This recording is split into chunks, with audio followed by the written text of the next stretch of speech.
പ്രിയമുള്ളവരെ, ഈ അവിയലിന്റെ ഉത്ഭവത്തെ കുറിച്ചൊരു കഥയാണ്. അതായത് പണ്ടവന്മാരെ സദ്യ ഒരുക്കിക്കൊണ്ടിരിക്കുകയായിരുന്നു. അതിനുശേഷം അവിടെ പ്രധാനപ്പെട്ട കറികൾക്ക് ഉപയോഗിച്ചിരുന്ന പച്ചക്കറികളുടെ അവശിഷ്ടങ്ങളെല്ലാം കൂട്ടിച്ചേർത്ത്, മിക്കവാറും മലയാളിയായിരിക്കും, കാരണം അദ്ദേഹം തേങ്ങ അരച്ചിരുന്നുണ്ട്. അപ്പൊ തേങ്ങ അരച്ചിട്ട് ദേശം എണ്ണയൊക്കെ അതിന് മുകളിൽ താളിച്ച് ഒരു വിശേഷപ്പെട്ട കറി ഉണ്ടാക്കി അതിന് അവിയൽ എന്ന് പേരിട്ടു. മലയാളിയുടെ ഏറ്റവും പ്രിയപ്പെട്ട, എനിക്കും വളരെ പ്രിയപ്പെട്ട ഒരു കറിയാണത്. കൃഷ്ണമാൻ ടീച്ചർ ചെയ്തത് സത്യമാണ്. എന്ന് വെച്ചാൽ കാരൂരിനെ കുറിച്ചുള്ള ഒരു ചർച്ചയിലും ഒരാളും ഉദ്ധരിക്കാത്ത ചില കഥകൾ എടുത്തു വെച്ച് അതിനെ കാരൂരിന്റെ ജീവിതകാലത്തെ ജീവിത സാഹചര്യങ്ങളുമായി ഘടിപ്പിച്ച് ഭാവി കേരളത്തിന് ഒരു ദിശാസൂചി എന്ന മട്ടിൽ അത് അവതരിപ്പിക്കുമ്പോൾ ഉണ്ണികൃഷ്ണൻ പറഞ്ഞതുപോലെ കാരൂരിന്റെ കഥകൾ നമ്മൾ വീണ്ടും വീണ്ടും വായിക്കേണ്ടി വരും, ഒരു വ്യത്യസ്തമായ കാഴ്ചപ്പാടിലൂടെ. അങ്ങനെ ഉണ്ണികൃഷ്ണനെ കുറിച്ച് നമ്മുടെ സ്വാഗത പ്രസംഗത്തിൽ സുനിത പറഞ്ഞ കാര്യവും കൂടി പരാമർശിക്കാതെ പോകുന്നത് ശരിയല്ല. കാരണം നമ്മൾ മുട്ടത്ത് വർക്കിയെ കുറിച്ച് കേട്ടിട്ടുള്ളത് ഒരു പൈതൃക സാഹിത്യകാരൻ എന്നാണ്. മിനിഞ്ഞാന്ന് മലയാള മനോരമ ദിനപത്രത്തിൽ മലയാളത്തെ പുതിയ എഴുത്തുകാരുടെ ഏറ്റവും ശ്രദ്ധേയം വേറിട്ട എഴുത്തുകൾക്ക് ഉടമയുമായിട്ടുള്ള വിനോയ് തോമസ് എഴുതിയ ഒരു ലേഖനത്തിൽ, മനോരമ എഴുതിയ ലേഖനത്തിൽ എപ്രകാരമാണ് ഒരു തലമുറയിലെ ആളുകളെ വായനയിലേക്ക് മുട്ടത്ത് വർക്കി ആനയിച്ച് കൊണ്ടുവന്നത് എന്ന് സൂചിപ്പിക്കുന്നുണ്ട്. കാരൂരിന്റെ ദേശക്കാരനാണ് ഉണ്ണി. ഞാൻ മുമ്പ് പറഞ്ഞതുപോലെ ആ എഴുത്തിന്റെ ചില പരാഗരേണുക്കൾ ഉണ്ണിയിലും ഉരുണ്ട് കിടപ്പുണ്ട്. സന്തോഷം. കാരൂർ നമുക്കിടയിൽ നിന്ന് വിട്ടുപോയിട്ട് 50 വർഷം തികയുന്ന സെപ്റ്റംബർ മാസത്തിലാണ്, ഈ സെപ്റ്റംബർ 30-നാണ് അദ്ദേഹം അന്തരിച്ചത്. 50 വർഷം തികയുന്നത്. വാസ്തവത്തിൽ സാഹിതിയുടെ ഒരു അംഗം എന്നുള്ള നിലയിൽ എനിക്കും വലിയ അഭിമാനം തോന്നുന്നുണ്ട്. കാരണം ഈ ഒരു പരിപാടിയിൽ അദ്ദേഹത്തെ അനുസ്മരിച്ച് 4 വാക്കുകൾ സംസാരിക്കാൻ അവസരം കിട്ടുന്നുണ്ടോ? ഇവിടുത്തെ സാംസ്കാരിക സ്ഥാപനങ്ങൾ എവിടെയാണ്? സാഹിത്യ അക്കാദമി ഉൾപ്പെടെയുള്ള സാംസ്കാരിക സ്ഥാപനങ്ങളെ കുറിച്ചാണ് ഞാൻ ചോദിക്കുന്നത്. അവരൊക്കെ വിസ്മരിച്ചാലും മലയാളിക്കോ മലയാളം എഴുത്തിനോ മലയാളം എഴുത്തുകാർക്കോ സാഹിത്യാസ്വാദകർക്കോ അത്ര എളുപ്പത്തിൽ കാരൂരിനെ വിസ്മരിക്കാൻ കഴിയുമോ? അതുകൊണ്ട് കാരൂർ എന്താണ്, കാരൂരിന്റെ ജീവിതം എന്താണ്, അദ്ദേഹം എഴുതി തുടങ്ങിയ കാലത്തെ മലയാളത്തിന്റെ അവസ്ഥ എന്താണ് എന്ന് കൂടി നമ്മൾ രേഖപ്പെടുത്തി വെച്ചെങ്കിലേ ഈ പരിപാടി പൂർണ്ണമാവുകയുള്ളൂ. അതാണ് അതിൻ്റെ ഒരു കോൺടാക്ട്. കാരൂർ നീലകണ്ഠപിള്ള പറഞ്ഞേ വിനോദ മാഷെത്തി. കാരൂർ നീലകണ്ഠപിള്ള ഒരു എഴുത്തുകാരൻ മാത്രമായിരുന്നില്ല. ഞാൻ ആവർത്തിച്ച് ഊന്നി പറയാനുള്ളൊരു കാരണം, കാരൂർ കഥകൾ സമം വാക്യാർ കഥകൾ എന്ന് നമ്മൾ അങ്ങ് എഴുതി സമീകരിച്ചു വെച്ചിട്ടുണ്ട്. എല്ലാവരും അദ്ദേഹത്തിന്റെ എല്ലാ കഥകളും വായിക്കുകയില്ലല്ലോ.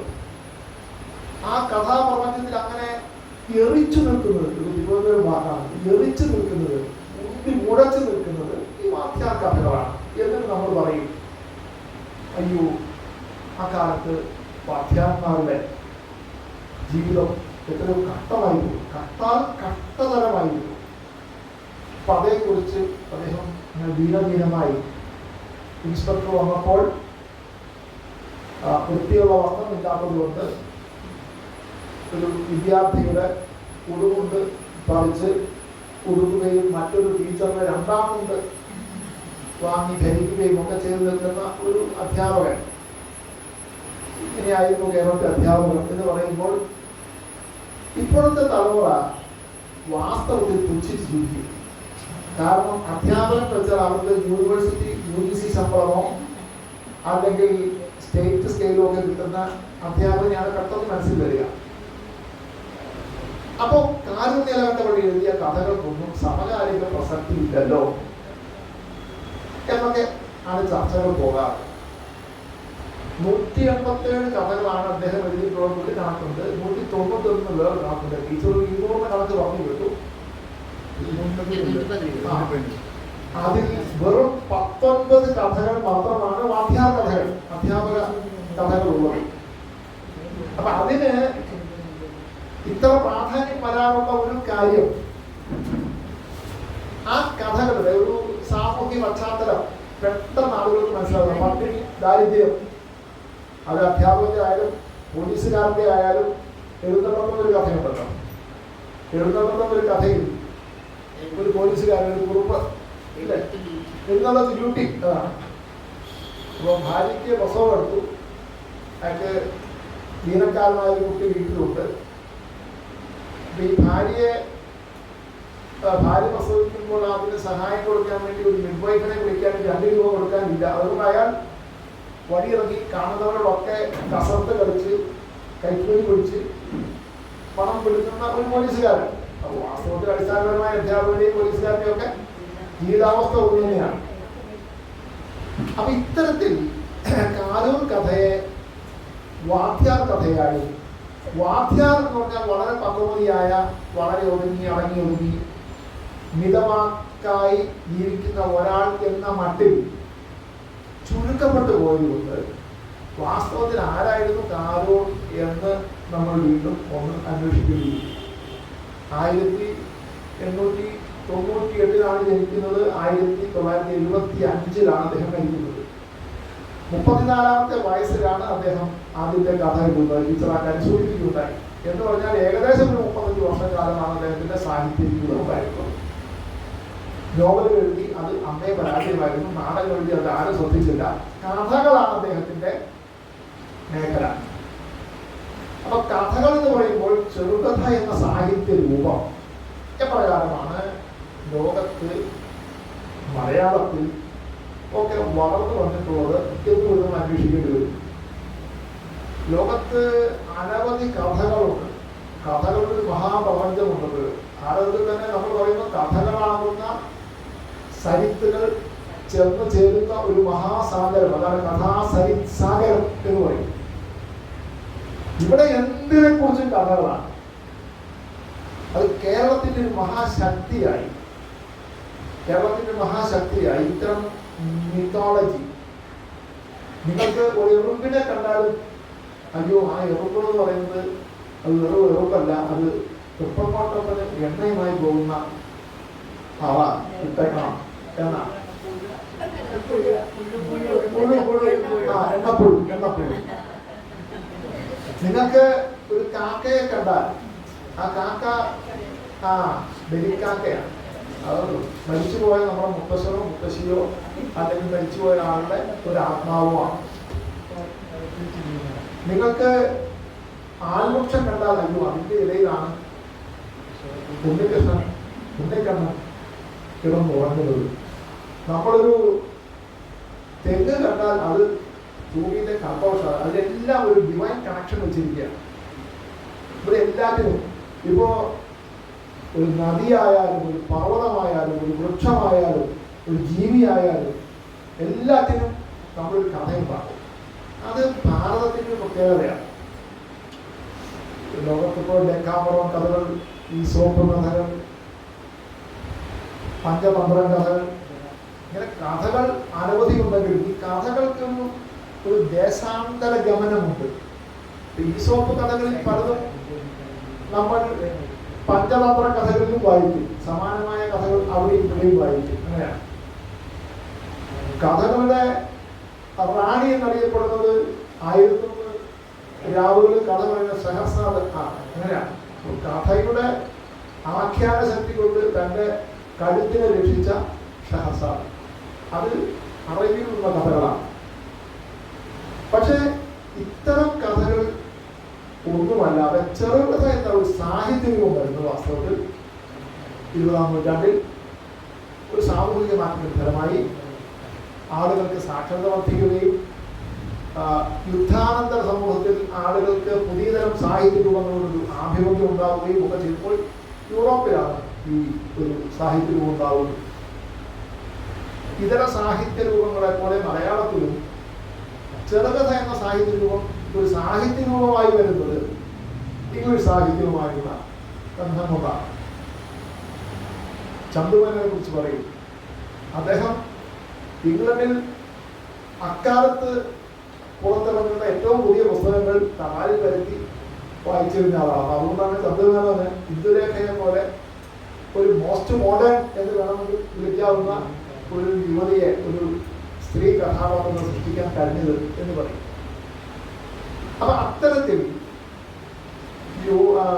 യൂറോപ്യൻ കഥകളുടെ മാതൃക പിടിച്ച് മലയാളത്തിൽ ആദ്യകാലത്ത് കഥകൾ രചിച്ചിരുന്ന ആളുകൾക്ക് വെങ്ങേരി കുഞ്ഞിരാമൻ നായർ, അമ്പാടി നാരായണ പുരുവാൻ, ഈ കൃഷ്ണപിള്ള, കുറേ ആളുകൾ ആദ്യഘട്ടത്തിൽപ്പെട്ട ആളുകളാണ്. ഇവരുടെ കഥയുടെ ഒരു പ്രത്യേകത, ഈ കഥകളൊക്കെ കഥകളായിരുന്നു നേരം പോക്കുകളായിരുന്നു എന്നതാണ് പ്രശ്നം.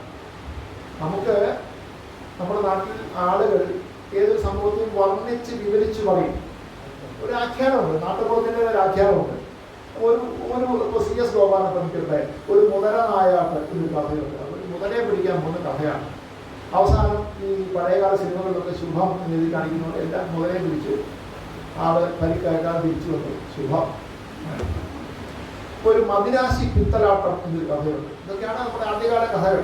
മദിരാശിക്ക് പോകുന്നു, അവിടെ വെച്ചുണ്ടാകുന്ന അബദ്ധങ്ങൾ, ചില അപകടങ്ങൾ, അത് തരണം ചെയ്ത് നമ്മൾ തിരിച്ചു വരുന്നു. അങ്ങനെയാണ്. അപ്പോൾ വാസനാവികൃതി എന്ന് പറഞ്ഞൊരു കഥ, അതാണ് നമ്മുടെ ആദ്യത്തെ കഥയായി നമ്മൾ പറയുന്നത്. അതായത് മോഷ്ടാവായ ഒരുത്തൻ എവിടെ പോയാലും മോഷ്ടിച്ചുകൊണ്ടേയിരിക്കും. അങ്ങനെ മോഷ്ടിച്ച് ഒരു നമ്പൂതിരിയുടെ പണക്കിൽ മോഷ്ടിക്കുന്നു. എന്നിട്ട് അയാൾക്ക് പിന്നീട് ഉണ്ടാകുന്ന ചില അബദ്ധങ്ങൾ. അപ്പൊ ഇതൊക്കെ വായിച്ച് ആളുകൾക്ക് നേരം പോക്കാണ്. അപ്പൊ അക്കാലത്ത് വായന എന്ന് പറയുന്നത് നേരം കളയാനുണ്ടായിരുന്ന ആളുകളുടെ വിനോദം. അധ്വാനിക്കുന്നവരിലേക്ക് എഴുത്ത് വന്നിട്ടില്ല. പിന്നീടാണ് നമ്മുടെ നാട്ടിൽ എഴുത്ത് വ്യാപകമാകുന്നു,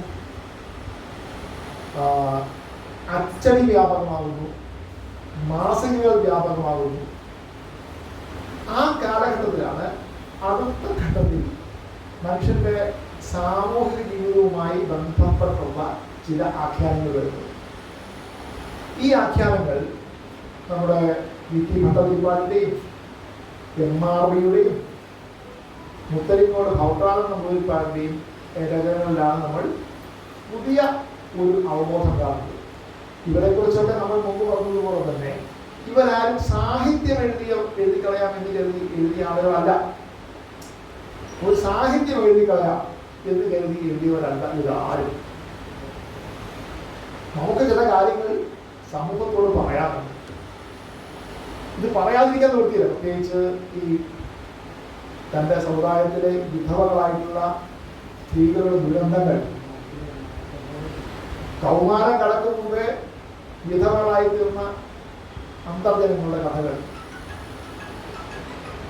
പൂച്ചയായി ജനിക്കാം, പട്ടിയായി ജനിക്കാം, പക്ഷേ അപ്പനായി ജനിച്ചുകൂടാ എന്ന് അപ്പന്റെ ബോധിമാരുടെ ദുരന്തം. ഇതൊക്കെ അവർ കഥകളിലും നാടകങ്ങളിലും, ഇത് നാടകമാണെന്ന് അറിയില്ല, അങ്ങനെയാണ് പറയുക. എന്നാൽ ഈ VT ഭട്ടതിരിപ്പാട് അടുക്കളയിൽ നരകത്തേക്ക് എന്നുള്ള നാടകം അദ്ദേഹം നോവലായിട്ടാണ് എഴുതിയത്. ചെന്ന് പറയും, ഹായ് നാടകം നന്നായിട്ടുള്ളതാണ്, ഇതാണ് നാടകം എന്നാണ് അപ്പോഴാണ് അദ്ദേഹം മനസ്സിലാക്കുന്നത്. അങ്ങനെയാണ്. അപ്പൊ അവരുടെ കൃതികളുടെ ഒരു പരിമിതിയായി പറഞ്ഞിട്ടുള്ളത് അതിനകത്ത് ഈ പ്രബോധനാത്മകത വളരെ മുന്നിൽ നിൽക്കുന്നതാണ്. ഒരു മാതൃകകളില്ല. അപ്പൊ അവർക്ക് പറയാനുള്ള കാര്യം പറയുന്നു. അപ്പോ നമ്മുടെ ദൈന്യം എന്ത്, ആളുകളുടെ പ്രശ്നം എന്തെന്ന് പറയത്തിലാണ് ആ കഥകളിലൊക്കെ മുന്നിൽ നിൽക്കുന്ന ഒരു സംഗതി. ഇതിന് തൊട്ട് പിന്നീടാണ്. അപ്പോൾ ഈ ഒരു 930 ആകുമ്പോഴേക്കും ലോകം തന്നെ മാറുകയാണ്.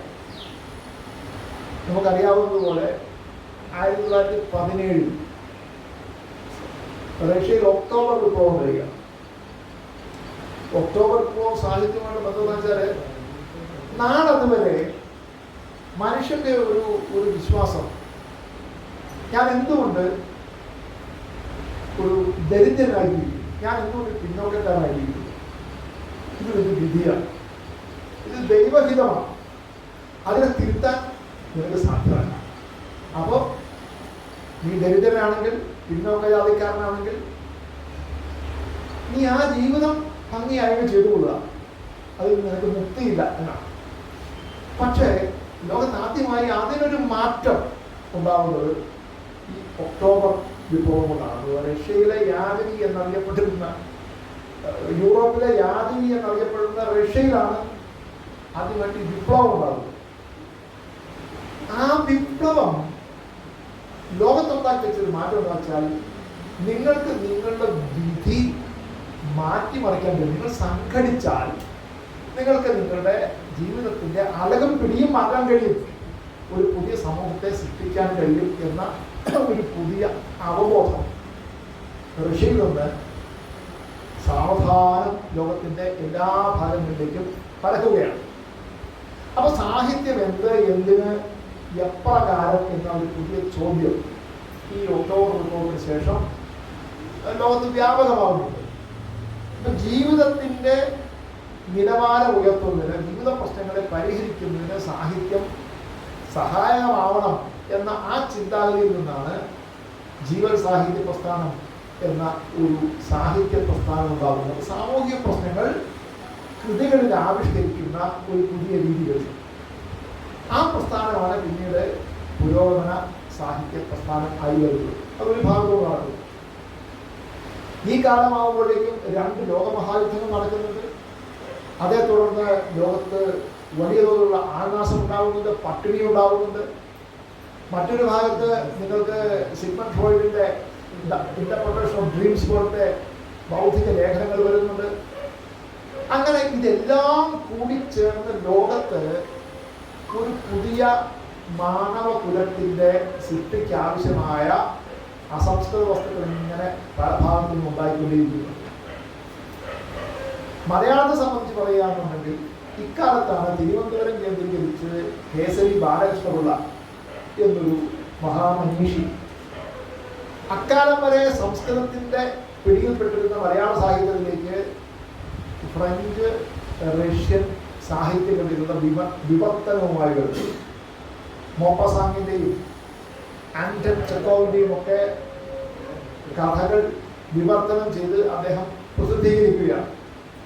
അത്തരം ഒരു സാഹിത്യ ലോകം, ഇങ്ങനെയും സാഹിത്യം എഴുതാമോ എന്ന ഒരു ബോധം അക്കാലത്തെ യുവാക്കളായ എഴുത്തുകാർക്കിടയിൽ പരത്തുന്നതിന് ഒരു ഗുരുസ്ഥാനത്ത് നിന്ന് നമ്മുടെ കേസരി കെ ബാലകൃഷ്ണപിള്ള ഒരു ഭാഗത്ത് ശ്രമിക്കുമ്പോൾ, മറുഭാഗത്ത് കോട്ടയം കേന്ദ്രീകരിച്ച് പ്രൊഫസർ MP പോൾ, അദ്ദേഹത്തിന്റെ ഒരു സാഹിത്യ കൂട്ടായ്മയുണ്ട്. ആ സാഹിത്യ കൂട്ടായ്മയുടെ പേരാണ് സാഹിത്യ സഖ്യം. അദ്ദേഹം തൃശ്ശൂരിൽ നിന്നാണ് കോട്ടയത്തേക്ക് പോകുന്നത്. അതിലൊരു വലിയ കഥയുണ്ട്. തൃശ്ശൂർ സെന്റ് തോമസ് കോളേജിലെ ഇംഗ്ലീഷ് അധ്യാപകനായിരുന്നു പ്രൊഫസർ MP പോൾ. അക്കാലം നമുക്ക് എല്ലാവർക്കും അറിയാം, മാനേജർ കനിഞ്ഞ് അനുഗ്രഹിച്ച് നൽകുന്ന തുകയാണ് ശമ്പളം. പലപ്പോഴും മാസത്തിൽ എപ്പോഴെങ്കിലും ഒരു തവണ ശമ്പളം കിട്ടിയാൽ കിട്ടി, കിട്ടിയില്ലെങ്കിൽ കിട്ടിയില്ല എന്ന അവസ്ഥയിലാണ് അക്കാലത്ത് ഉണ്ടായിരുന്നത്. അക്കാലത്ത് വളരെ പേരുകേട്ട പ്രൊഫസറാണ് അദ്ദേഹത്തെ സെന്റ് തോമസ് കോളേജിന് ആവശ്യമുണ്ട്. അതുകൊണ്ട് അദ്ദേഹം മാനേജ്മെന്റിന് കൃത്യമായി ഒരു കത്ത് എഴുതിയിട്ടുണ്ട്. ആ കത്ത് എല്ലാ മാസവും കൃത്യമായ സമയത്ത് ശമ്പളം തരണം എന്നാണ് സാർ പറഞ്ഞതാണ്. ശരി. അതായത് ഈ കത്തിലെ ഭാഷ തന്നെ ഇത്ര ഗംഭീരമായ ഇംഗ്ലീഷ് ഭാഷയിൽ എഴുതാൻ കഴിയുന്ന ഒരു അധ്യാപകൻ എന്നുള്ളത് തന്നെ അക്കാലത്തിൽ വലിയ സംഭവമായിരുന്നു. പക്ഷേ അക്കാലത്തെ മാനേജർ ഇദ്ദേഹത്തിൻ്റെ ഈ ഒരു കേവലമായ ഒരു ആവശ്യം വലിയ ഒരു ധിക്കാരമായി കണക്കാക്കുകയും അദ്ദേഹത്തെ സർവീസിൽ നിന്ന് പുറത്താക്കുകയും ചെയ്തു. ജോൺസൺ മാഷ് പറഞ്ഞതുപോലെ ആ കത്താണ് വളരെ പ്രശസ്തമായിട്ടുള്ള the history of A cut എന്നാണ്. ഇദ്ദേഹത്തോടൊപ്പം ഈ അഭ്യർത്ഥനയിൽ പങ്കാളികളായിരുന്ന മറ്റുള്ള ആളുകളൊക്കെ പതിവ് പോലെ മാപ്പ് പറഞ്ഞ് തിരിച്ച് സർവീസിൽ കയറിയെങ്കിലും അദ്ദേഹം അതിൽ തയ്യാറായില്ല. അദ്ദേഹം തൃശ്ശൂരിലെ തൻ്റെ തൊഴിൽ അവസാനിപ്പിച്ച് അദ്ദേഹം കോട്ടയത്തേക്ക് പോകുകയുണ്ടായി. അദ്ദേഹം കോട്ടയത്തേക്ക് വന്നു എന്നറിഞ്ഞ് സെയിന്റ് ബർക്കമാൻസ് കോളേജിലെ മാനേജ്മെന്റ് ഇദ്ദേഹത്തെ ക്ഷണിച്ച് അവിടെ കുറച്ചു കാലം അധ്യാപകനാക്കി നിയമിച്ചെങ്കിലും ഈ ഇദ്ദേഹത്തിൻ്റെ ഒരു ധൈഷണികമായ ധാരാളിത്തം, ധൈഷണികമായ ഔന്നത്യം ഉൾക്കൊള്ളുന്നതിൻ്റെ ശേഷി അക്കാലത്തെ കോളേജ് മാനേജ്മെന്റിന് ഉണ്ടായിരുന്നില്ല. അപ്പോൾ അദ്ദേഹം ആ തൊഴിലും അവസാനിപ്പിച്ച് ഒരാൾക്ക് വഴങ്ങുന്നയാൾ അദ്ദേഹം കോട്ടയത്ത് MP പോൾസ് കോളേജ് എന്നൊരു കോളേജ് ആരംഭിച്ചു. അതാണ് വാസ്തവത്തിൽ മലയാള സാഹിത്യത്തിന് വലിയ തോതിൽ ഒരു സഹായകമായ സാഹിത്യ സഖ്യം എന്നൊരു കൂട്ടായ്മ രൂപീകരിക്കാൻ കാരണം. അപ്പോൾ മാസത്തിലൊരിക്കൽ അവിടെ കോട്ടയത്ത് ഏതെങ്കിലും ഒരു സ്ഥലത്ത് എല്ലാവരും ഒത്തുകൂടും. വെട്ടൂരാമന്മാരുണ്ട്, കാമ്പിശ്ശേരി കരുണാകരനുണ്ട്, MP പോളുണ്ട്, കാരൂരുണ്ട്. അങ്ങനെ കോട്ടയവുമായി ബന്ധപ്പെട്ട് നിൽക്കുന്ന ആളുകളൊക്കെ അവിടെ ഏതെങ്കിലും ഒരു വീട്ടിൽ ഒത്തുകൂടും. അപ്പോൾ ഒത്തുകൂടിയിട്ട് ആളുകൾ കഥകളോ കവിതകളോ ലേഖനങ്ങളോ അവിടെ അവതരിപ്പിക്കും. കോഴിക്കോട് ഈ കോലായ ചർച്ചകൾ സാഹിത്യത്തിൻ്റെ ഓരോരോ പ്രദേശങ്ങൾ കേന്ദ്രീകരിച്ചുള്ള ചില കൂട്ടായ്മകളാണ്. നമ്മൾ ഈ സാഹിത്യം ചെയ്യുന്നതും അത് തന്നെയാണ് വാസ്തവത്തിൽ. ഇരിക്കുക, ചർച്ച ചെയ്യുക, ആ അർത്ഥത്തിലാണ്. അങ്ങനെ MP പോൾ അദ്ദേഹം ഇംഗ്ലീഷ് പുസ്തകങ്ങളൊക്കെ വായിച്ച് ലോക സാഹിത്യത്തെക്കുറിച്ച് അറിവുകളൊക്കെ ഈ സദസ്സിൽ പങ്കുവയ്ക്കുന്നത്. ആ സദസ്സിൽ നിന്ന് ഉയർന്നു വന്ന ഒരു ശുഭ്രനാരകമാണ് നമ്മുടെ കാരൂർ ജലകണ്ഠൻ. ഞാൻ മുമ്പ് പറഞ്ഞതുപോലെ അദ്ദേഹത്തെ ഒരു മിതഭാഷിയായ മിതവാക്കായ ഒരു വാദ്യാരായി ചുരുക്കി കാണുന്നത് അദ്ദേഹത്തോട് ചെയ്യുന്ന ഒരു വലിയ അപരാധമാണ്. ഉണ്ണികൃഷ്ണൻ കുറച്ച് മുമ്പ് പറഞ്ഞല്ലോ, അദ്ദേഹം 7ാം ക്ലാസ് പാസ്സായ ഉടനെ തന്നെ അദ്ദേഹം അധ്യാപകനായി തൊഴിൽ പ്രവേശിച്ചു. അക്കാലം അങ്ങനെയാണ്. 6th പാസ്സാവുക എന്ന് പറഞ്ഞാൽ ഒരു വലിയ യോഗ്യത നേടാം. 7th ആണെങ്കിൽ പറയാറുമില്ല. കോട്ടയത്തിനടുത്തുള്ള ഒരു പള്ളിവക സ്കൂളിലാണ് അദ്ദേഹത്തിന് ആദ്യമായി നിയമനം ലഭിക്കുന്നത്. അപ്പം അവിടെ അധ്യാപകനായിരുന്ന സമയത്ത് ലോകം ഇങ്ങനെ തിളച്ചു മറിയുന്ന കാലമാണ്. ഈ വിപ്ലവാശയങ്ങൾ ഇങ്ങനെ വരുന്നുണ്ട്. വിപ്ലവം എന്താണെന്ന് അറിയുന്നു. കേരളത്തിലെ വിപ്ലവകാരികളിൽ അഗ്രിമസ്ഥാനത്തുണ്ടായിരുന്ന കേശവദേവ് അദ്ദേഹത്തിന്റെ ഓർമ്മക്കുറിപ്പിൽ പറയുന്നുണ്ട്, അദ്ദേഹം ചെക്കോവിന്റെ ചില കൃതികൾ വായിച്ചിട്ടാണ് വിപ്ലവം എന്നാണ് പറയുന്നത്. കമ്മ്യൂണിസ്റ്റ് മാനിഫെസ്റ്റോ പഠിച്ചിട്ട് കമ്മ്യൂണിസ്റ്റുകാരായ ആളുകളൊന്നും കേരളത്തിലില്ല. ഇവരൊക്കെ സാഹിത്യം വായിച്ചിട്ടും അവരുടെ ജീവിത സാഹചര്യങ്ങളുമായി അതിനെ ബന്ധിപ്പിച്ച് അതിൽ നിന്ന് ഒരു വിപ്ലവബോധത്തെ ഉരുത്തിച്ചെടുക്കുക. അതായത് കെ രാമോദരനെ പോലെ ഈ പാർട്ടി ഡയലക്ടിക്സ് പഠിച്ചിട്ട് വന്ന ആളുകളില്ല ഇവരാരും. അപ്പോൾ അധ്യാപകരുടെ കാര്യം വളരെ കഷ്ടമാണ്. കാരണം മാനേജരാണ് നിയമിക്കുന്നത്, അത് ശമ്പളം കൊടുത്താൽ കൊടുത്തു, അങ്ങനെയാണല്ലോ. കാര്യം കഥ എഴുതുന്നുണ്ടല്ലോ, സാറിനും പട്ടിക്കും ചോറ് കൊടുത്താൽ പടി അടയ്ക്കാം എന്നാണ്. അപ്പോൾ അത് സാറിൻ്റെ ഈ പട്ടിയുടെയും നിലവാരം ഇത് പോമറേനിയൻ ഡോഗാണ് എന്ന് വ്യാഖ്യാനിച്ചു കഴിഞ്ഞത്. അങ്ങനെയാണ്, അത്ര ദയനീയമാണ്. അക്കാലത്ത് ഒരു അഖില തിരുവിതാംകൂർ അധ്യാപക സംഘം ഉണ്ടാവും. ഈ സംഘം എന്നൊക്കെയുള്ള വാക്ക് ഇപ്പോഴാണെങ്കിൽ മഹാകുഴപ്പമാണ്. അന്നായതും വലിയ കുഴപ്പമില്ല. അങ്ങനെയാണ്. ഇപ്പം നമ്മൾ നിറങ്ങളും പദങ്ങളും രാത്രി കളങ്ങളിൽ നമ്മളിങ്ങനെ വേർതിരിച്ച് വെച്ചിട്ടാണല്ലോ നീല എന്ന് പറഞ്ഞ ഒരർത്ഥം, ചെമപ്പെന്ന് പറഞ്ഞാൽ വേറൊരർത്ഥം, കാവ്യം എന്ന് പറഞ്ഞാൽ ഇനിയൊരർത്ഥം, സംഘം എന്ന് പറഞ്ഞാൽ കൂട്ട. അപ്പം അധ്യാപക സംഘം എന്നൊരു സംഘം ഉണ്ടാവും. ആ അധ്യാപക സംഘത്തിൻ്റെ ആദ്യത്തെ യോഗം നടക്കുന്നത് പറവൂരിലാണ്.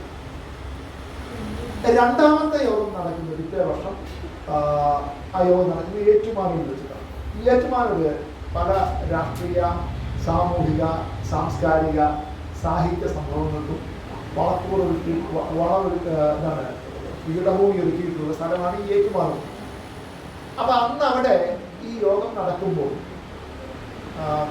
അതിൻ്റെ കാര്യദർശികളിൽ ഒരാളായി ഈ കാരൂരിനെ കണ്ടുപിടിക്കുക. അപ്പം യുവാവാണ് എന്ന് ഓർത്തു പോകണം.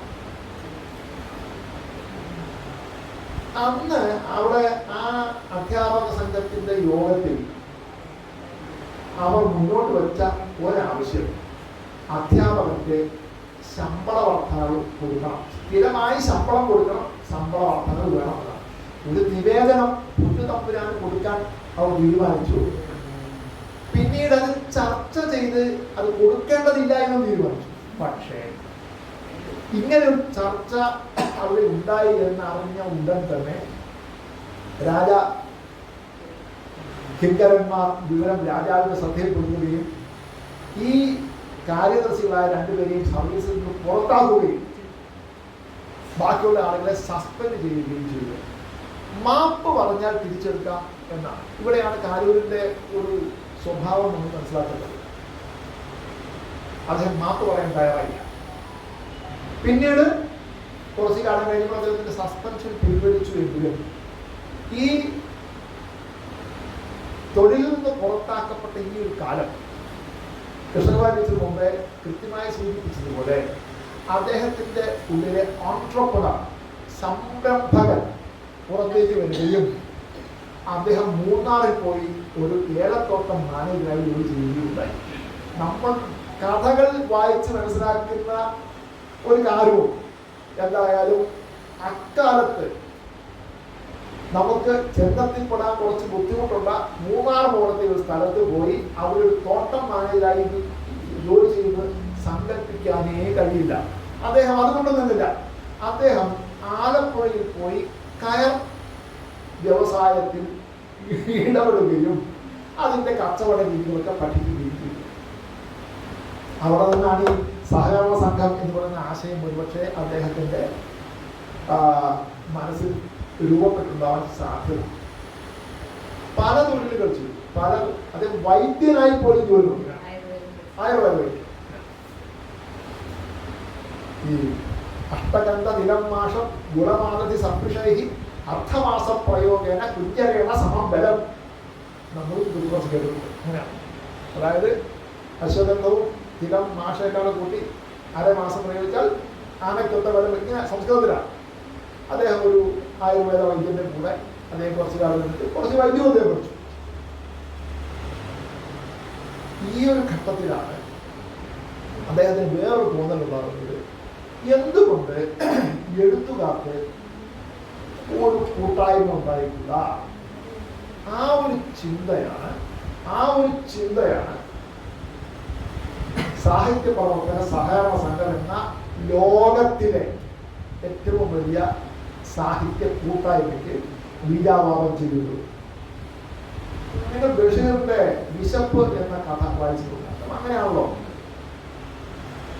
ഈ മറ്റു പല ഒരു സംഗതിയുടെ ആധികാരികത ഓർമ്മിക്കുന്നത് സമാനമായ ജീവിതാനുഭവമുള്ള ആളുകളുടെ സാഹിത്യകൃതികൾ കൂടി നോക്കിയിട്ടാണ്.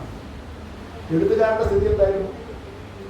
എഴുത്തുകാരൻ നക്സലൈറ്റ് ആണ്, കമ്മ്യൂണിസ്റ്റ് ആണ് എന്ന് ആരോപിച്ച് പോലീസ് വേട്ടയാടിക്കൊണ്ടിരിക്കുകയാണ്. പക്ഷേ അതും പട്ടിണിയാണ്, ജന്മദിനമാണ്. അന്ന് ഉച്ചയ്ക്ക് ഭക്ഷണം കഴിക്കാൻ പറ്റുമോ എന്നറിയുമ്പോൾ ഏഷ്യ വന്നിട്ട് ഇയാളെ വശീകരിക്കാൻ ശ്രമിക്കുന്നുണ്ട്. കൊടുക്കാൻ പണമില്ല, കയ്യിൽ പണമില്ല. അപ്പൊ അതാണ് എഴുത്തുകാരന്റെ അവസ്ഥ. അപ്പോ ഇദ്ദേഹം ആരാവുന്ന എഴുത്തുകാരെ കൂട്ടി ഒരു സഹകരണ സംഘം ഉണ്ടായിരുന്നു. നമ്മുടെ പുതുമുള്ളി കൃഷ്ണൻ ഷാജിമാഷിന്റെ അച്ഛൻ, അദ്ദേഹം ഒരു പുസ്തകം പ്രസിദ്ധീകരിക്കാൻ വേണ്ടി പോയ ഒരു കഥ അദ്ദേഹം പറയുന്നുണ്ട്. അതായത് പുസ്തകം ഇങ്ങനെ പ്രസിദ്ധീകരിക്കാം എന്നൊരു ആഗ്രഹം കൊണ്ട് അദ്ദേഹം കോട്ടയത്ത് ചെന്നു. ഇദ്ദേഹമാണെങ്കിൽ ഒന്നും സംസാരിക്കില്ല, എവിടെ നിന്നാണ്, തൃശ്ശൂരിൽ നിന്നാണ്. ഭക്ഷണം കഴിച്ചു ഇരിക്കുക. എന്നിട്ട് ഒരു 123 രൂപയുടെ രസീത് എഴുതി കയ്യിൽ കൊടുത്തു. ഇതിന്റെ അംഗത്വ ഫീസാണ്. അത് 120 രൂപ അംഗത്വ ഫീസും 3 രൂപ അതിന്റെ രജിസ്ട്രേഷൻ ഫീസുമാണ്. തിരിച്ച് വണ്ടിക്കൂലിക്ക് പോകാൻ കയ്യിൽ പണമില്ല. പക്ഷെ അതേപോലെ ഇങ്ങനെ ചെയ്താൽ നമുക്ക് എപ്പോഴെങ്കിലും പുസ്തകം പ്രസിദ്ധീകരിക്കാൻ പറ്റിയേക്കാം. അദ്ദേഹം ഉണ്ണികൃഷ്ണൻ സാറ് തിരിച്ച് നാട്ടിൽ വന്ന് ഉണ്ണികൃഷ്ണന്റെ കണ്ണീര് കണ്ട അമ്മ 2 കടുക്കൻ വീടി കയ്യിൽ കൊടുത്ത് അതിൽ അംഗമായ കഥയൊക്കെ അങ്ങനെ അദ്ദേഹം പറയും, എനിക്ക് നട്ടലോടുകൂടി മുറന്നു നിൽക്കാൻ ശേഷി നൽകിയത് ഈ സാഹിത്യ പ്രവർത്തന സഹകരണ സംഘത്തിന്റെ അംഗത്വമാണ് അദ്ദേഹം പറയുന്നത്. ഒരുപാട് സാഹിത്യകാരന്മാർ. അദ്ദേഹം മരിച്ചപ്പോൾ, അതായത് മരിച്ചപ്പോൾ അദ്ദേഹത്തിന്റെ ഒരു സ്മരണയെ പുറത്തിറങ്ങിയിരുന്നു. അതെന്താ, സാഹിത്യകാരൻ വേണ്ടി തോന്നി, മലയാളത്തിൽ ഈ കാരൂരുമായി ബന്ധപ്പെടാത്ത സാഹിത്യകാരന്മാരോ എഴുത്തുകാരോ ഇല്ല എന്ന് തന്നെ പറയുന്നത്. ഇപ്പോഴത്തെ സാഹിത്യ പ്രവർത്തക സഹകരണ സംഘമല്ല അക്കാലത്തെ സാഹിത്യ പ്രവർത്തനം. അത് ചില ഈർച്ചമുള്ളുകൾക്കിടയിലൂടെ വലിച്ച് അതിന്റെ മജ്ജയും മാംസവും ഒക്കെ പോയ അവസ്ഥയിലാണ് ഇപ്പോൾ ഉള്ളത്. അത് ഇന്നെടുക്കാൻ ശ്രമിക്കുന്നു, ഞാൻ അതിനെ അഭിനന്ദിക്കുന്നു. പക്ഷേ ഇതല്ല കോട്ടയത്ത് നാഷണൽ ബുക്ക് സ്റ്റാൾ എന്ന് പറഞ്ഞത് DC കിഴക്കാൻ അവരുടെ പേര് കൂടി കൂട്ടത്തിൽ ചേർന്ന് പറയണം. ഒരു ഇത്രയും വലിയൊരു സംഘാടകൻ, ഈ നാഷണൽ ബുക്ക് സ്റ്റാൾ അദ്ദേഹത്തിന്റെ വകയായിരുന്നു. അദ്ദേഹം ഇതിൽ സാഹിത്യ പ്രവർത്തക സഹകരണത്തിൽ ചേർന്നപ്പോൾ ആ സംഘം ഇദ്ദേഹത്തിൽ വിറ്റു. അതിന്റെ പ്രസാധനം സാഹിത്യ പ്രവർത്തക സഹകരണ സംഘവും വിപണനം നാഷണൽ ബുക്ക് സ്റ്റാൾ വരുന്നത്. അങ്ങനെയാണ്. ആ ഒരു പശ്ചാത്തലം ഇദ്ദേഹത്തിനുണ്ട്. അത് വലിയൊരു സംഘാടകനാണ്. ആ സംഘാടകൻ ഈ തേനീച്ച തേനറകളിൽ ശേഖരിക്കുന്നത് പോലെ ഓരോന്നോരോന്നായി കൂട്ടി വെച്ചാണ് സാഹിത്യ പ്രവർത്തക സഹകരണ സംഘം എന്ന ഒരു വലിയ ഒരു പ്രസ്ഥാനം ഈ നാട്ടിൽ കരുപിടിപ്പിച്ചത് എന്നുകൂടി അറിഞ്ഞിട്ട് വേണം നമ്മൾ ഇദ്ദേഹത്തിന്റെ കഥകളിലേക്ക് പ്രവേശിക്കാൻ. ഇദ്ദേഹത്തിന്റെ പ്രത്യേകതയായി പറയപ്പെടുന്നത് അത് തകഴിക്കോ കേശവദേവനോ പൊൻകുന്നം വർക്കിക്കോ ഇല്ലാത്ത ചില സവിശേഷതകളാണ് ഇദ്ദേഹത്തിന്റെ കഥയെ വേറിട്ട് നിർത്തുന്നത് എന്നാണ് നമ്മൾ മനസ്സിലാക്കേണ്ടത്. ഇപ്പോ സിഗ്മണ്ട് ഫ്രോയിഡിന്റെ മനഃശാസ്ത്ര സിദ്ധാന്തങ്ങൾ വായിച്ച് മനസ്സിലാക്കി അതിനനുസരിച്ച് ആ അടക് പിടി വെച്ച് എഴുതിയ ഒരുപാട് കഥകൾ തകഴിയുടെ ആദ്യകാല കൃതികളിലുണ്ട്. കേശവദേവനാണെങ്കിൽ അദ്ദേഹത്തിന്റെ സാഹിത്യ സ്വത്വത്തെ നമുക്ക് ഒറ്റ വാക്കിൽ നമുക്ക് അടിവരയിടാം. എതിർപ്പ് എന്നുള്ളതാണ്. അതായത് ആത്മകഥയുടെ പേരിൽ എതിർപ്പാണ്, എല്ലാറ്റിനോടും എതിർപ്പാണ്. വിശന്ന് വയർ ചെന്ന് നട്ടെല്ലിനോട് കിന്നരം പറയുന്ന അവസ്ഥയിലും അദ്ദേഹം രാജാധികാരത്തോടും ജന്മിത്ത പ്രമാണിത്വത്തോടും എതിർപ്പ് എന്നൊരു പ്രത്യയശാസ്ത്രം. പക്ഷേ ഇതിൻ്റെ ഒരു പരിമിതി, പ്രത്യയശാസ്ത്രം മുന്നിൽ നിൽക്കുമ്പോൾ ഇതിലെ സാഹിത്യാംശം അവിടെ പോയി നിൽക്കുന്നു എന്നുള്ളതാണ്. ഇടയ്ക്ക് ഞാൻ മറ്റൊരു കാര്യം ഓർമ്മിച്ചു പോകട്ടെ. അത് നമ്മുടെ സാർവദേശീയ സാഹിത്യോത്സവത്തിൻ്റെ ഒരു സെഷൻ രാഷ്ട്രീയം പറയണ്ടേ സാഹിത്യം എന്നതായിരുന്നു. നമ്മുടെ ശ്രീ ഉണ്ണികൃഷ്ണൻ ഉൾപ്പെടെയുള്ള ആളുകൾ പങ്കെടുത്ത ഒരു സെഷനാണ്. നമ്മൾ വളരെ കൗതുകപൂർവ്വം ആ സെഷനിൽ ആളുകളുടെ അവതരണങ്ങൾ കേൾക്കാൻ വേണ്ടി അവർ കഴിച്ചു കൂടിയിരുന്നു. ഒരാളൊഴികെ എല്ലാവർക്കും പറയാനുള്ളത് നമ്മൾ രാഷ്ട്രീയം പറയണം, രാഷ്ട്രീയമേ പറയാവൂ എന്നാണ്. രാഷ്ട്രീയം പറയണം, ആർക്കാണ് സംശയം? പക്ഷെ രാഷ്ട്രീയമേ പറയാവൂ. രാഷ്ട്രീയം സാഹിത്യത്തിന്റെ അപ്പുറത്തേക്ക് മുഴച്ചു നിന്നാൽ എന്താവും സാഹിത്യം എന്നാലോചിക്കേണ്ടതില്ലേ? ഇവിടുത്തെ പുരോഗമന സാഹിത്യ പ്രസ്ഥാനം മഹാസാഹിത്യകാരന്മാരായി വാഴ്ത്തിപ്പാടിയ എത്ര സാഹിത്യം, ഇപ്പൊ DK പൊറ്റക്കാട് ഇപ്പൊ എവിടെയുണ്ട്? ഇപ്പോൾ എവിടെയുണ്ട്? തകഴിയും കേശവദേവും ഒക്കെ ഒരു ഘട്ടം കഴിഞ്ഞപ്പോൾ പുരോഗമന കലാസാഹിത്യ പ്രസ്ഥാനവുമായി വിട പറഞ്ഞത് ഇത്തരം കാര്യങ്ങളിൽ പാർട്ടി സൈദ്ധാന്തികന്മാരുടെ ഇടപെടൽ സഹിക്കവയ്യാതെയാണ്. അപ്പോൾ തകഴിയുടെ ചെമ്മീൻ പുറത്തിറങ്ങിയപ്പോൾ അത് പുരോഗമനത്തെ പിന്തുണയ്ക്കാത്ത സാഹിത്യകൃതിയാണ് എന്നാണ് EMS വിലയിരുത്തിയത്. അല്ല, ആ കാഴ്ചപ്പാടിൽ അങ്ങനെ വിലയിരുത്താം. അത് പ്രോക്രസ്റ്റസിന്റെ കട്ടിൽ പോലെയാണ്. ഒന്നുകിൽ തല മുറിക്കും, അല്ലെങ്കിൽ കാല് മുറിക്കും, അങ്ങനെയാണ്. അല്ലെങ്കിൽ ഇതൊന്നും പറ്റി നീളം കുറവാണെങ്കിൽ ഇല്ലേ പക്ഷേ വലിച്ചു കിട്ടുകയും ചെയ്യും. ഇതെന്ത് സാഹിത്യമാണ്? അന്ന് രാഷ്ട്രീയം സാഹിത്യത്തിന് കീഴ്പ്പെട്ട് നിൽക്കണം, കക്ഷി രാഷ്ട്രീയം സാഹിത്യത്തെ നശിപ്പിക്കുമെന്ന് പറഞ്ഞ് ഒരേ ഒരാൾ നമ്മുടെ മുമ്പിൽ അധ്യക്ഷനായിരിക്കും. അങ്ങനെ അത് ഒരു വേറിട്ട ശബ്ദമായി കേൾക്കുകയുണ്ടായി. എപ്പോഴാണോ പ്രത്യയശാസ്ത്രം സാഹിത്യത്തെക്കാൾ ഉയർന്നു നിൽക്കുന്നത് അവിടെ സാഹിത്യം മരിക്കുന്നതാണ്. ഞാൻ ഈ പറഞ്ഞതൊരു ചുരുക്കം.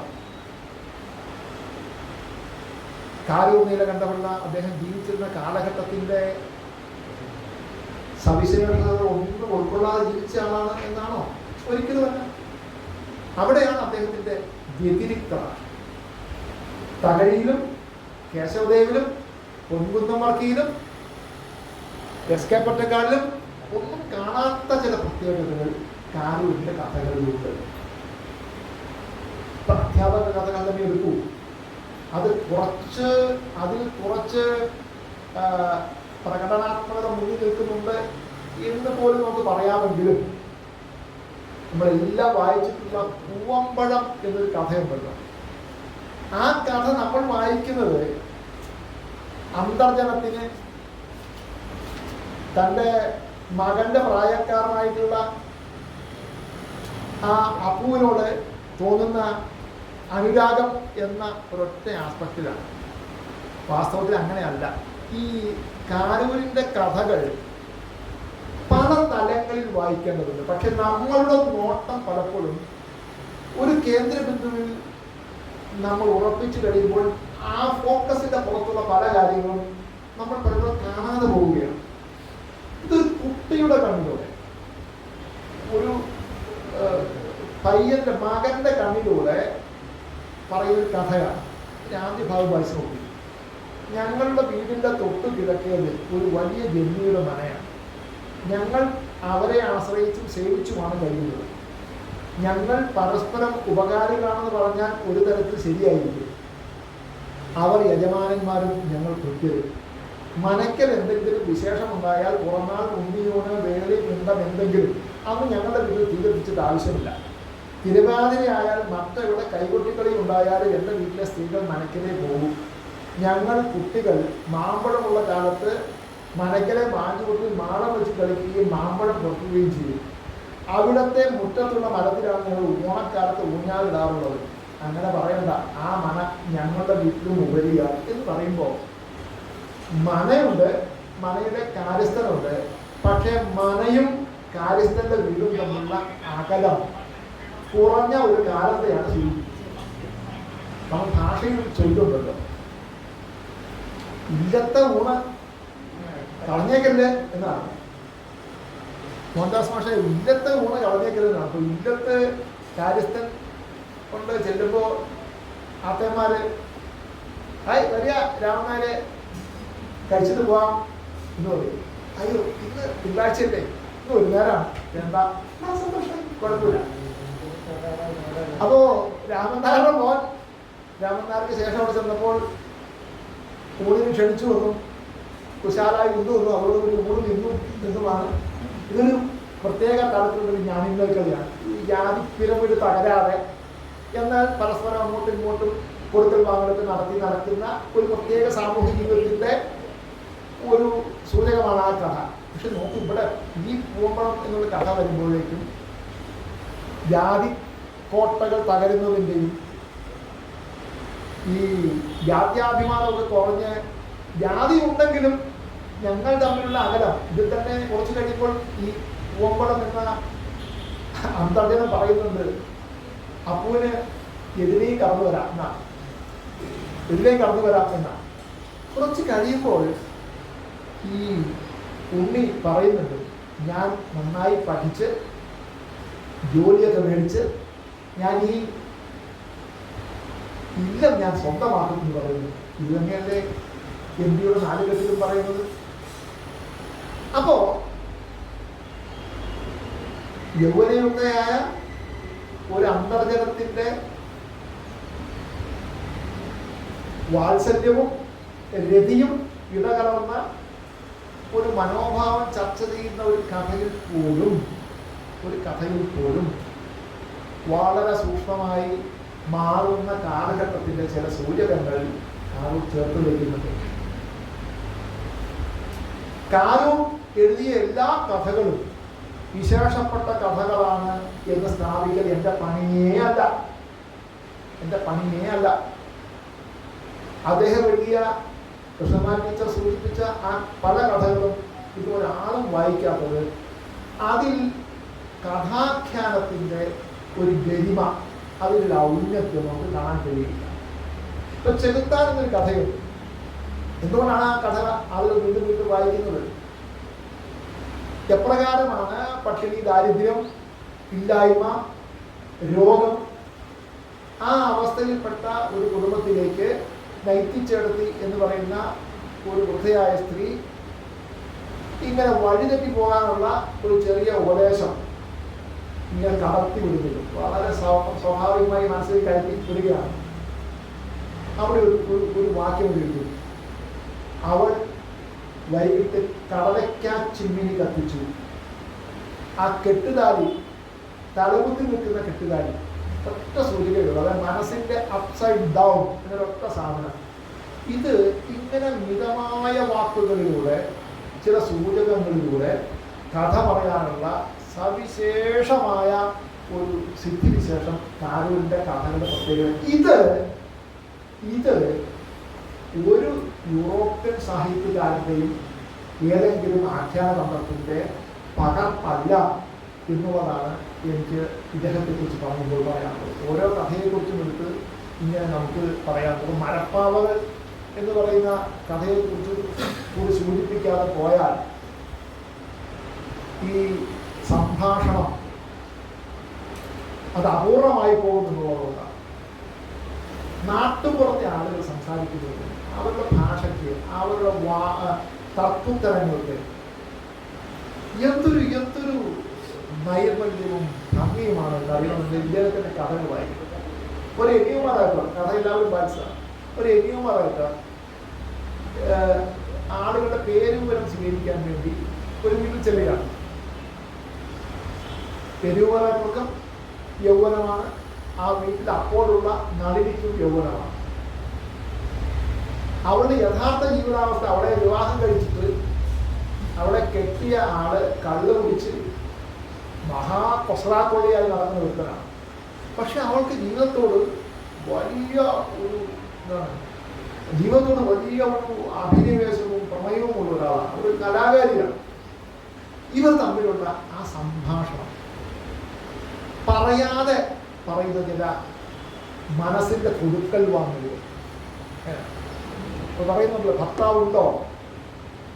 ഉണ്ടെന്ന് അമർത്താതെ എഴുതിക്കോളൂ എന്നാണ്. തെളിയാതെ എഴുതിക്കോളൂ എന്നാണ്. അപ്പോ അവസാനം എബിനുമളയൊക്കെ ഇവരുടെ ഈ ഒരു ഒരു പാവയും വാങ്ങി പോകുമ്പോൾ അയാളുടെ മനസ്സിൽ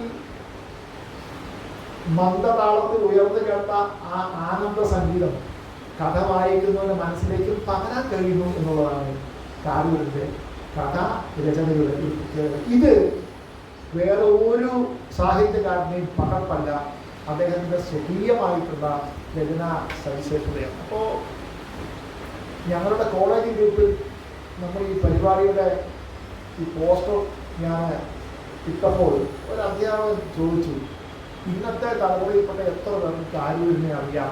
അദ്ദേഹം അത് പരിഹാസ രൂപത്തിലാണ് ചോദിച്ചതെങ്കിലും കാരൂരിനെ എത്ര പേർ വായിക്കുന്നുണ്ട് എന്ന് വളരെ സജീവമായ ഒരു ചോദ്യമാണ്. അതിൻ്റെ പുറത്ത് നമ്മൾ എല്ലാ ചോദ്യങ്ങളെയും നമ്മൾ അഭിമുഖീകരിക്കേണ്ടതാണ്. എത്ര പേർ ഈ കഥകൾ വായിക്കുന്നുണ്ട്? എത്ര തരത്തിൽ വായിക്കുന്നുണ്ട്? ഏതെല്ലാം തരത്തിൽ വായിക്കാം? കുതിരക്കണ്ണട വെച്ചിട്ട് ഇദ്ദേഹം അധ്യാപകന്മാരുടെ കഥകൾ മാത്രം എഴുതിയ ആളാണ് എന്ന രീതിയിൽ അദ്ദേഹത്തെ ചെറുതാക്കി കാണുന്ന പരിപാടി അവസാനിക്കണം. മലയാളത്തിൽ ചെറുകഥാകൃത്തുക്കളുടെ പിൽക്കാലത്തെ ചെറുകഥാകൃത്തുക്കൾക്കും മാതൃകയാക്കാവുന്ന സവിശേഷമായ ആഖ്യാന രീതിയാണ് നമ്മുടെ കാരൂരിൻ്റെ ഏറ്റവും വലിയ സവിശേഷതയായി എടുത്തു കാട്ടാവുന്നത്. അദ്ദേഹം ഒരു വ്യക്തി എന്നുള്ള നിലയിൽ ബഹുതല സ്പർശിയായ പ്രവർത്തനങ്ങൾ കൊണ്ട് കേരളത്തിൻ്റെ സാമൂഹിക സാംസ്കാരിക മേഖലയ്ക്ക് നൽകിയ സംഭാവനകൾ വരും തലമുറകളും ചർച്ച ചെയ്യട്ടെ എന്ന് ആശിച്ചുകൊണ്ട്, ആ ആശ നടക്കട്ടെ എന്ന് ആഗ്രഹിച്ചുകൊണ്ട് നിർത്തുന്നു. നന്ദി, നമസ്കാരം.